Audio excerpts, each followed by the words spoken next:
The wind howled over the frozen surface of Europa, one of Jupiter's cold moons. Thick ice covered the entire moon.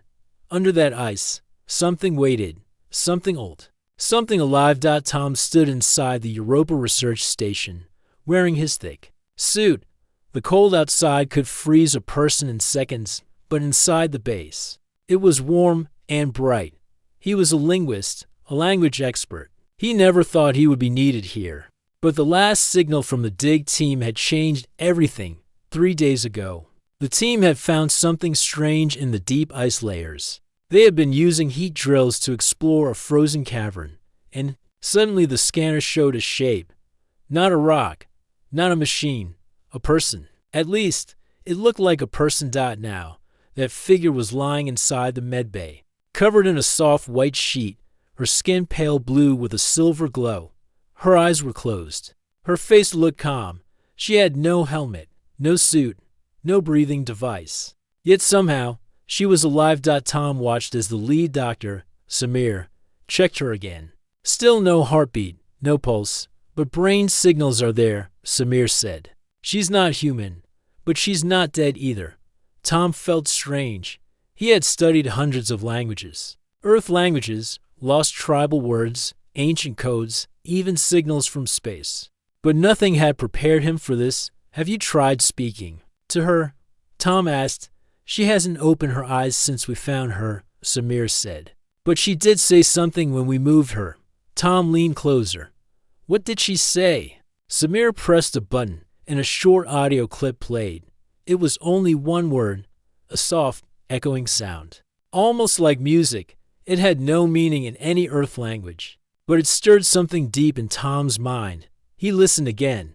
Then, without thinking, Tom repeated it out loud. As soon as he said it, the room went cold. The lights flickered. A deep hum filled the air, and the woman's eyes opened. They glowed white. Everyone froze. The woman slowly turned her head toward Tom. Her lips parted.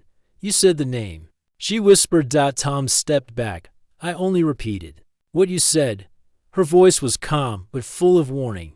That name is forbidden. Samir moved closer. What does it mean? Who are you? She did not answer. Her glowing eyes stayed locked on Tom. You must not say it again, she said. Others will. Here? Tom was confused. What others? Why is the name forbidden? The woman slowly closed her eyes. Then the room shook. Outside the station, a light appeared in the sky. A bright, silent light. The station's sensors began to beep. Something was in orbit. Samir checked the monitors. Something just arrived above us. It wasn't there 5 minutes ago. Tom stared at the screen. A ship had entered orbit around Europa. It had no ID, no response signal, just a strange shape floating above them. The woman whispered again. The listener has come. The next day, the base was on full alert. The strange ship stayed above Europa but made no moves, no messages, no beams, just silence. Tom sat near the alien woman's bed. She had not spoken again. He wanted to ask more. He wanted to understand the name, what it meant, why it was forbidden, but he didn't say it. Samir walked in with a report. All systems are working again, but we can't contact Earth. That ship is blocking our signal. Tom looked at the woman. I think she brought it here by accident, or maybe by design, Samir said. No, Tom said. She warned me. I think she was scared. Later that night, Tom sat alone in the main lab. He played the audio again and wrote the sounds into symbols. He tried matching them with old languages. He found something odd. A symbol in a forgotten Earth language looked very similar. A symbol used in ancient stories, stories about beings from the sky, stories that ended in silence. He began to wonder if humans had known this name before, a long time ago, before memory, before history. Tom returned to the medbay. The alien woman was awake now. Her eyes watched him. You are curious, she said. I want to understand, Tom said. I feel like I've seen that word before. She nodded slowly. You carry memory, she said. But it is not yours. It is older than your world. Then tell me, Tom said. What is that name? She turned her face away. It was the name of one who gave hope, One who broke silence. One who was punished. Punished by who? Tom asked. She did not answer. Instead, she said, "You said it once. That is enough. They have heard it. The listener comes to erase." Tom's voice was quiet. Erase what? Erase memory. Erase truth. Erase those who speak. Tom felt a chill in his chest. He looked at her carefully. She was not lying. Her words were soft but full of fear. "Can we stop them?" he asked. She looked at him again. Her eyes seemed less bright now, more tired. "Only if the memory returns fully. Only if the name is not just spoken but understood." Tom sat beside her. "Then help me understand." The lights flickered again. This time, the humming sound returned stronger. Deeper dot above the moon. The listener's ship moved closer. The Europa research station had never been so quiet outside. The listener ship floated silently above the icy moon. Its surface was dark and smooth. Like polished stone, no engines fired, no lights blinked. It just hovered there, waiting inside the station. Tom watched the sky from the main control room. He sat alone, staring at the shape on the screen. The alien woman's words echoed in his mind. "You said the name. That is enough. They have heard it." Tom didn't know what the name meant, but he had a strange feeling it was important too. Ignore Dr. Samir entered the room, holding a tablet. "We ran more scans. That ship is doing something to the signal towers. We can't send or receive anything. Earth is out of reach now." Tom nodded slowly. "She said this would happen." Samir frowned. "You believe her?" "I do," Tom said. "I don't think she's lying. I think she's warning us." Samir sighed. "She's not telling us much, though. We still don't know her name. We don't know where she's from, or why sending one word could bring a ship like that." Tom stood up. "I'll try again." "She trusts me." He left the control room and walked back to the medbay. The alien woman was sitting up now. Her skin still glowed faintly. Like soft moonlight, she looked at Tom with calm eyes. But her face showed sadness. "You came back," she said. "I need answers." Tom said. "I need to understand what's happening. People are scared. That ship is watching us. You said it's a listener. What does that mean?" The woman looked down at her hands. "They are machines built to find voices. Voices that speak the forbidden name. They do not think. They only search and erase." Tom sat beside her. "Why is the name forbidden? What harm can a name do?" She looked at him again. "It is not the sound. It is the memory behind it. That name belonged to one who stood against silence. One who tried to give knowledge to others. But the ones in power feared that. They made a rule. The name must never be spoken again. And you?" Tom asked. "You said the name first." "I did not mean to," she said. "When you woke me, something inside remembered. The name came from a deep place, from pain, from truth." Tom paused. "If they erased her, why are you still alive?" "I hid." The woman said. "My people were destroyed. Some ran. Some changed form. Some fell asleep for a long time. I was one of them." Tom tried to think clearly. "Then the name you said, it was hers? The one who stood against silence?" "Yes," the woman replied. "She was the beginning. Her memory lives in a few. But when it is spoken, the listeners come. They clean what should not be remembered." Tom took a deep breath. "I saw something when I heard that word. Not just sound. I saw light. I saw a figure standing in fire. Was that her?" The woman looked surprised. "You saw her?" Tom nodded. "In my dream. After I repeated the name. She looked like you, but different. Her eyes were brighter. Her voice felt warm." The woman closed her eyes. "Then the memory is waking in you. It means you are connected. Somehow, you carry her spark." Tom stared at the floor. "Me? I'm just a linguist. I study words. I don't have anything special. Words are power." She said. "Words carry memory. You carry part of her. Maybe through your blood. Maybe through time. But it is there." Before Tom could speak again, the station shook. An alarm blared through the hall's red lights flashed on the wall. Samir's voice came through the speaker. "Tom, we need you in the comms room now. That ship just sent out a signal." Tom stood up and rushed out. The alien woman called after him. "Do not answer it. Let it pass. That signal is not a message. It is a test." Tom ran through the metal halls and reached the communication room. Samir was there, pointing at the screen. "They're broadcasting something. It's not language. It's a pattern. High-frequency pulses. It's hitting our shields." Tom, listen to the pattern. It was not music. It was not speech. It was a kind of scanning. Like the ship was looking for something hidden inside the base. Suddenly, one of the engineers collapsed, her body shook, and her eyes turned white. She's seizing. Someone shouted. Medics rushed and Tom stepped back, watching in fear. Then he noticed something strange. The woman on the floor was mumbling, saying the same sound again. And again it was the forbidden name. Tom turned and ran back to the medbay. The alien woman was standing now, weak but awake. She looked at him with fear. They are searching the mines now, she said. The name is spreading. They are trying to find who carries the full memory. Then we need to stop the signal, Tom said. They're hurting people. The woman shook her head. No, you cannot stop it. It is part of them. The only way to stop them is to break the silence. How? Tell the story, she said. Bring the name to light. Let it be known again. Once the truth is no longer hidden, the listeners lose power. But if I say the name again, more might die, Tom said. Not if you share the full memory, she said. Not just the word.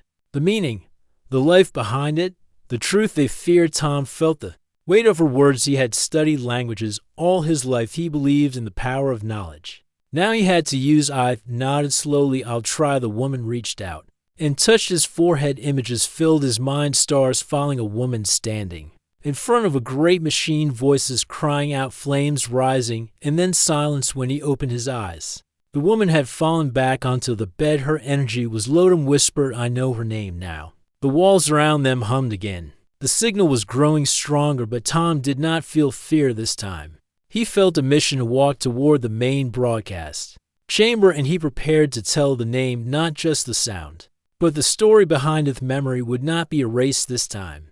The lights inside Europa Station flickered again as the strange hum grew louder. Everyone could feel it now. It wasn't just sound, it was pressure. It was something deep inside the air, crawling under the skin. Tom stood in the broadcast room, staring at the control panel. His fingers hovered above the main speaker switch. The alien woman had told him to tell the story, not just say the name, but explain it, share the meaning, break the silence. But before he could begin, the screen in front of him lit up. A new signal had arrived. It was not from Earth. It was from the dark ship above. Samir's voice came through the station comm. Tom, you need to come back to the command center. Something's happening outside. Tom rushed down the hallway. He passed two engineers standing still, staring at the walls. Their eyes were open, but they were not blinking. They looked last, didn't stop. When he entered the command center, Samir was pointing at the screen. The ship is changing, he said. Tom looked up. The listener ship had opened. A large section of its surface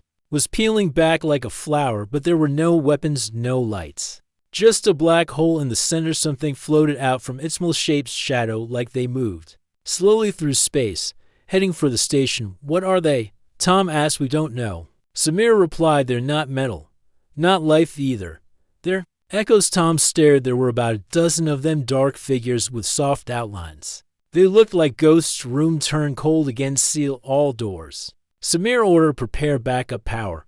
I don't want any more systems failing. But before anyone could move, the power shut off by itself. The screens went black. The air became still. The only light came from the emergency red lamps. And turned to Samir. They're not attacking us. They're looking for something. You think they're coming for the woman?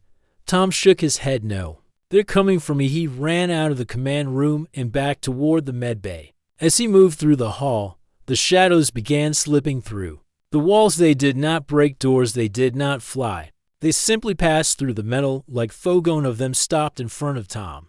It had no face, no mouth, but Tom could feel something from it, a question. Who carries the name? The shadow seemed to ask without sound. Tom stood still. He didn't speak, but the shadow floated around him slowly. Then it moved on, fading through a wall, reached the medbay. The alien woman was awake. Again she stood near the window, looking outside. They have come, she said. Yes, Tom replied. They're searching the station. They are fragments, she said. Pieces of memory, broken long ago. They were once voices. Now they are only watchers. They searched for danger. Then why are they here now? Tom asked. I haven't spoken the name again. The woman turned to face him. You hold the memory inside. Even silence cannot hide it now. The signal from the ship woke them. They are here to judge. Tom sat beside her. I don't want to bring danger, but I also don't want to run from the truth. I want to tell her story. You must be careful, she said. If you speak the name, speak it with the full story, not just the sound. If you share it with meaning, Some may listen. Some may change. Why do they erase it? What are they afraid of? Thomas Scared the woman looked tired because the name carries more than a story. It carries a path, a way forward, a truth. That breaks control. Those who ruled feared that humans would follow her, that they would remember what was taken from them. Tom leaned back. Was she human? She was born of earth, the woman said, but she rose beyond it. She became more than one world. Her voice reached across stars. She taught others. She united those who were alone. Tom thought quietly, and they erased her. Yes, not with weapons, with silence. They buried her in time. They removed her from every record. They made her name forbidden. And then they sent the listeners. Tom stood up. I have to try. If they stop me, so be it. But if even one person hears and remembers, then she is not lost. The woman gave a soft nod. Then speak not with fear, but with light.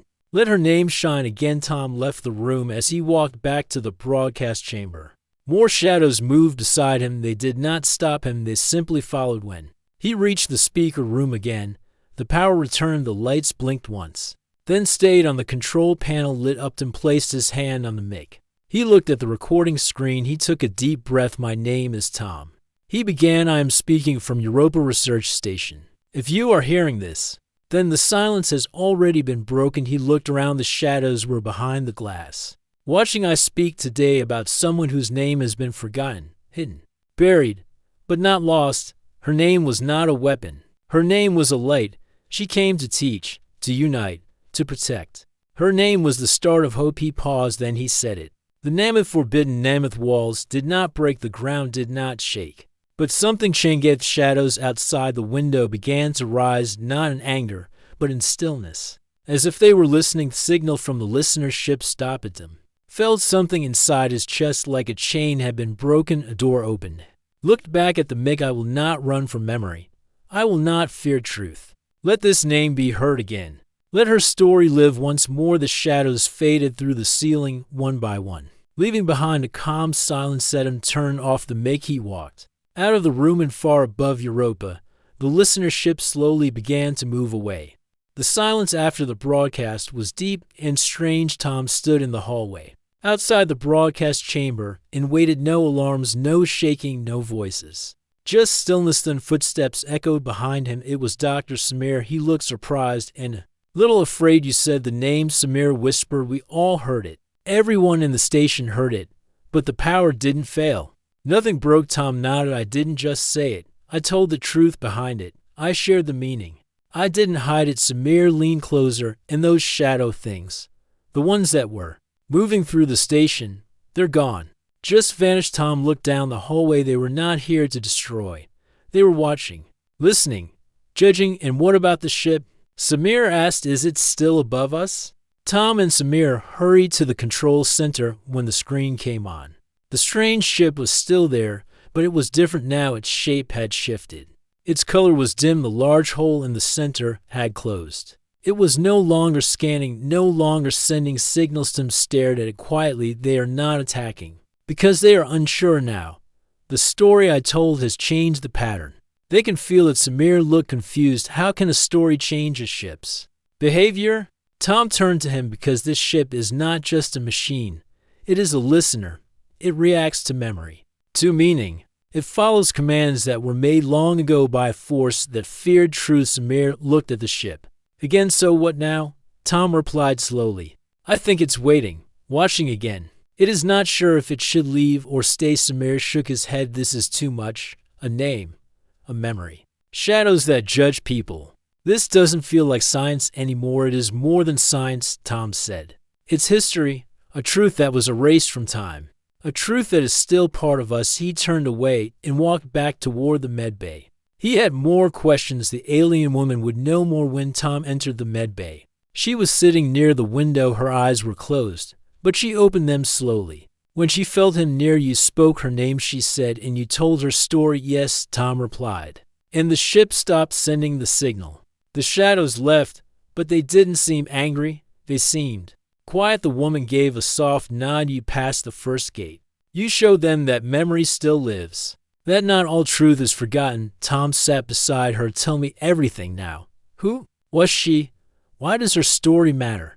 And why do I feel like I've seen her before? The woman looked out the window long ago, she said. There was a time when humans and others worked together. There were many voices across space. Many minds, many ideas, but there were also those who wanted silence. They believed control was better than freedom. They feared what would happen if every world had the same knowledge. Listen carefully. Told him that the woman whose name was forbidden had once stood among the stars. She had helped build a bridge between worlds. She had taught people how to speak across time, how to share power without war, but the rulers of silence saw her as a threat. They erased her records, destroyed the places where she had walked, and created machines like the listener to hunt down any trace of her memory. Tim felt a chill. But why me? He asked. Why do I see her in my dreams? Why do I feel like she knows me?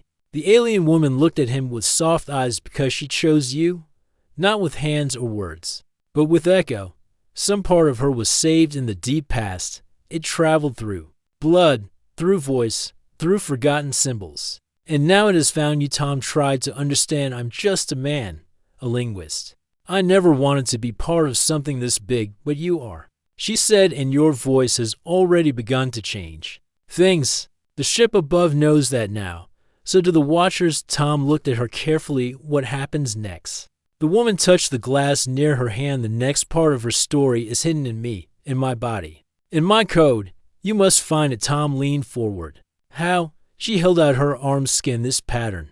It is not DNA as you know it. It is a memory script. Your machines may not understand it, but your mind will. Tom called for the lab team with careful tools. They scanned the glowing lines beneath her skin. They looked like symbols. But when the data appeared on the screen, Tom understood it was a story told in motion. Each line, each mark, held a piece of her memory, not written in words, but in shapes and sound. Tom translated for our Samir, and others watched silently. He saw her standing before a council of tall figures. He saw her speaking, not in anger, but in truth. He saw her teaching others to use energy, to heal, to grow. He saw her watching planets rise. He saw her chased, hunted, hidden, and finally, he saw her pass the last spark of her voice into a small orb. That orb had been buried deep in Europa's ice, and inside it was the sleeping form of the alien woman she had carried the last record. She had waited. No, it was freedom. Stood up and looked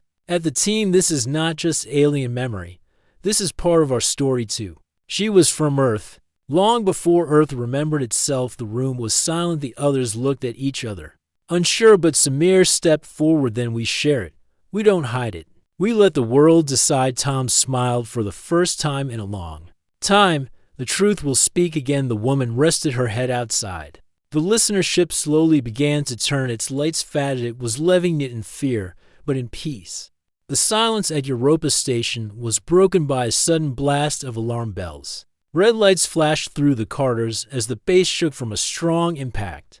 Tom was at the control center when the message appeared on the screen. The listenership had sent a pulse, a wave of energy that swept across the moon's surface. All power in the station flickered and then shut down. The emergency generators kicked and red lights glowed dimly. But the base was dark and quiet. Tom stood up quickly. We lost all systems, Samir said, his voice tense. This pulse was not an accident.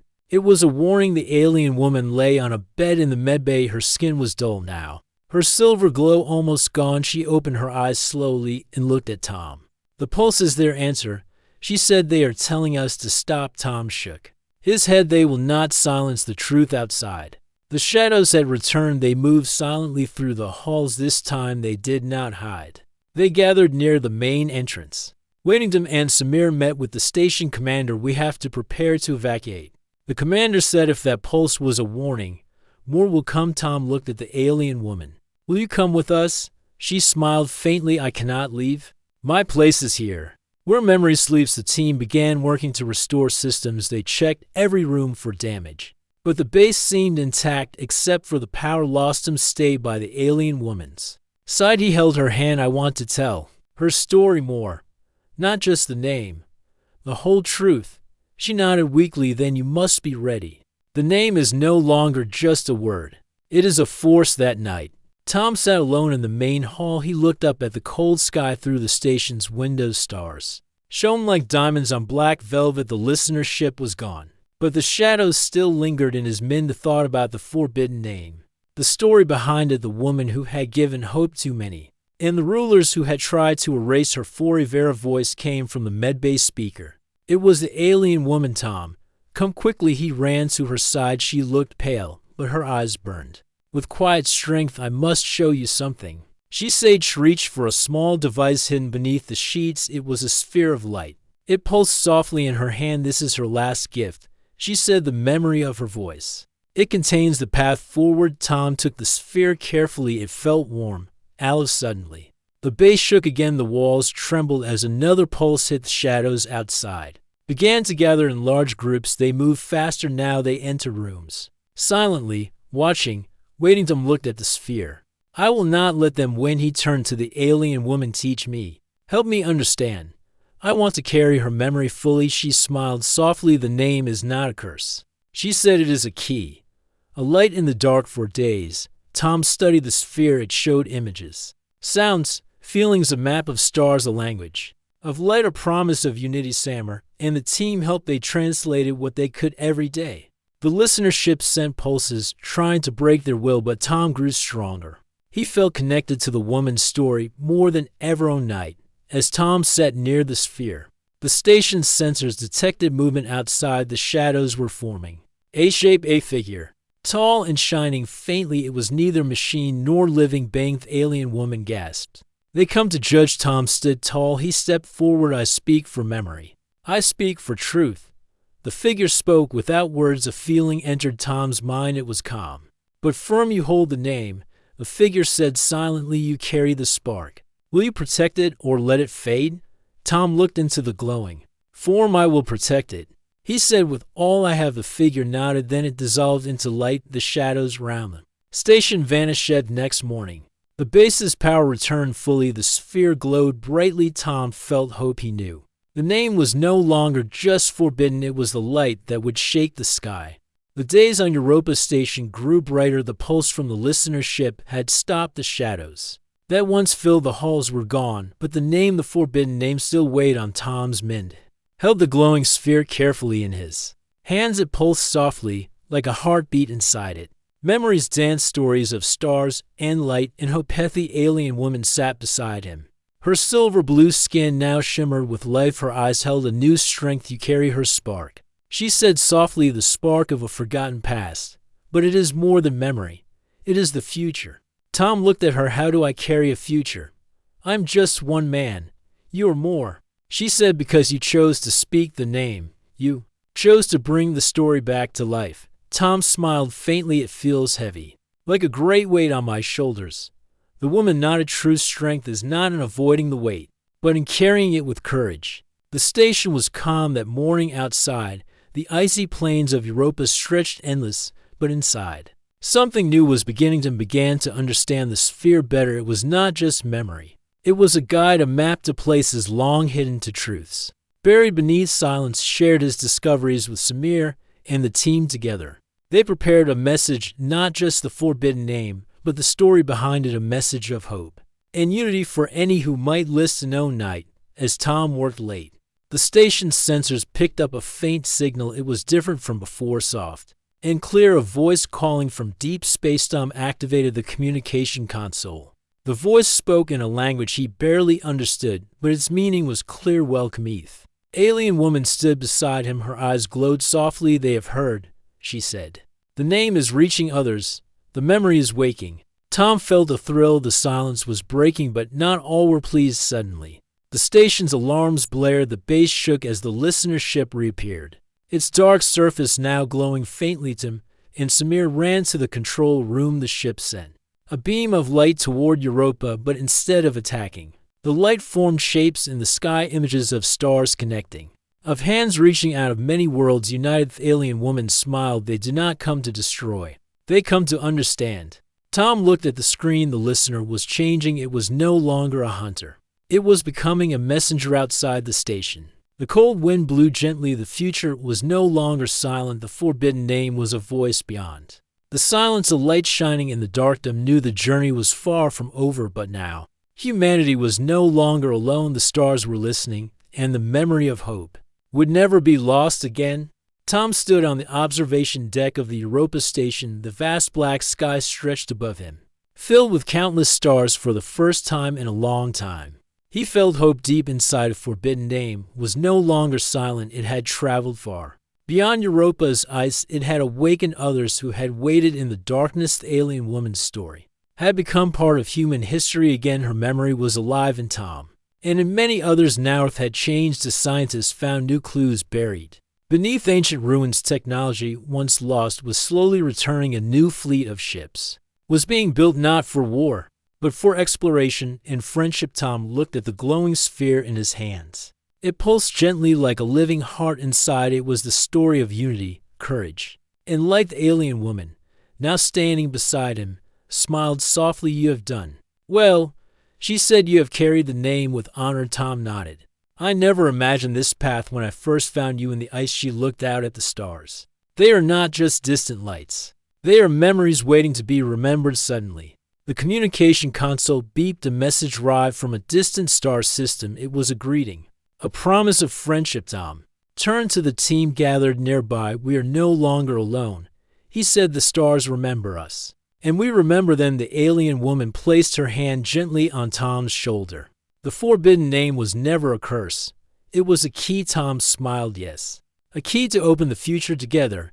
They watched as the stars shone brighter. A new journey was beginning, one of hope, unity, and discovery. The memory of the stars would never fade again because it lived inside them all.